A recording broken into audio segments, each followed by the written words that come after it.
हाय दोस्तों, आप सबका स्वागत है आपके यूट्यूब चैनल भूतों की अनसुनी कहानियाँ। आज जो कहानी मैं आपके सामने बताने जा रहा हूँ, इसका नाम है जोगिया बाबा मरकर बने भूत। चलिए बढ़ते हैं आज की कहानी की ओर। भूत शब्द ही बड़ा अजीब और रोंगटे खड़े कर देने वाला है, पर सभी भूत अनिष्ट करने वाले नहीं होते।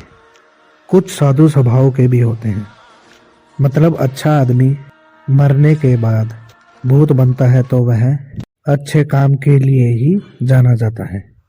पर कभी कभी अच्छा या बुरा बनना इस बात पर भी निर्भर करता है कि वह किन परिस्थितियों में मरा है। मतलब कि भूत बहुत ही अच्छा आदमी है, पर किसी शत्रुतावश कोई उसे जानबूझकर मार देता है तो उस व्यक्ति के भूत बनने के बाद आप उससे अच्छाई की उम्मीद नहीं कर सकते। पर हो सकता है कि वह अच्छा भी हो।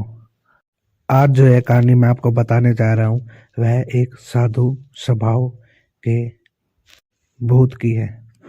आज भी गांव में एक प्रकार के भीख मांगने आते हैं, जिन्हें योगी जोगी कहा जाता है। ये लोग विशेषकर भगवा वस्त्र धारण करके आते हैं या उनके लाल रंग का उनके हाथों में सारंगी नामक बाजा रहता है, जिससे ये लोग भीख मांगते समय बजाते हैं। कुछ जोगी गाने में बहुत ज़्यादा निपुण होते हैं और सारंगी बजाने के साथ साथ गाते भी हैं। ये योगी अपने गीतों में राजा भरथरी से संबंधित गीत गाते हैं। राजा भरथरी के बारे में कहा जाता है कि वह बहुत अच्छे राजा थे और बाद में जोगी हो गए थे।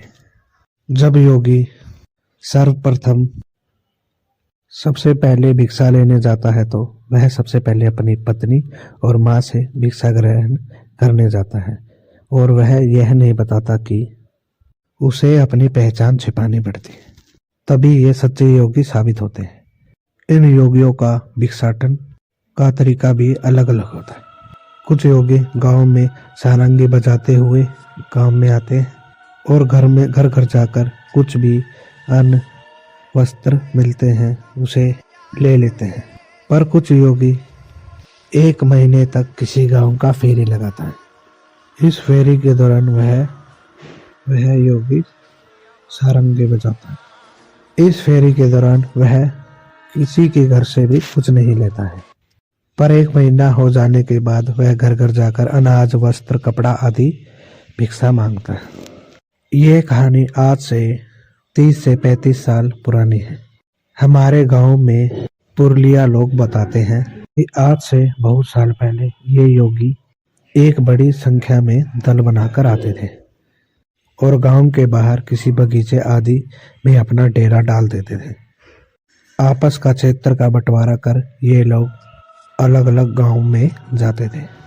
एक बार की बात है, एक ऐसा ही योगियों का दल हमारे गांव के बगीचे के पास बैठा था। इस बगीचे में उस समय जामुन आम आदि के पेड़ों की अधिकता थी।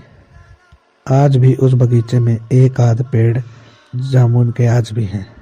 ये योगी कहाँ के रहने वाले थे आज भी हमको नहीं पता, और ना ही हम इस बारे में जानना चाहते। अब इन जोगियों का उस बाग में डेरा जमाए हुए 3-4 दिन ही हुए थे कि एक अजीब सी घटना घट गई। एक दिन हमारे गांव का एक व्यक्ति किसी कारणवश उस सुबह उस बगीचे में गया।